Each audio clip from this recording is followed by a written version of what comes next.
বাংলাদেশি পেসারদের মধ্যে টেস্টে এত গতি কোনো পেসারই তুলতে পারেনি, যা পাকিস্তানের বিপক্ষে দ্বিতীয় টেস্টের দ্বিতীয় দিনে তুলেছেন নাহিদ।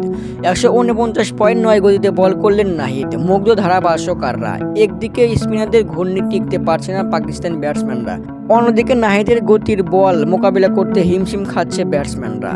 ব্যাটারদের চাপে ফেলাই যেন কাজ এই নতুন চাপাই এক্সপ্রেস রানার। তরুণ পেসারদের স্বপ্ন দেখাচ্ছে চাপাই এক্সপ্রেস। পাকিস্তানের বিপক্ষে দ্বিতীয় টেস্টে টস জিতে বোলিং করার সিদ্ধান্ত নেয় বাংলার ক্যাপ্টেন শান্তর বোলিং নেওয়ার সিদ্ধান্ত যে ছিল দুর্দান্ত, তা দিন শেষে বোঝা গেল।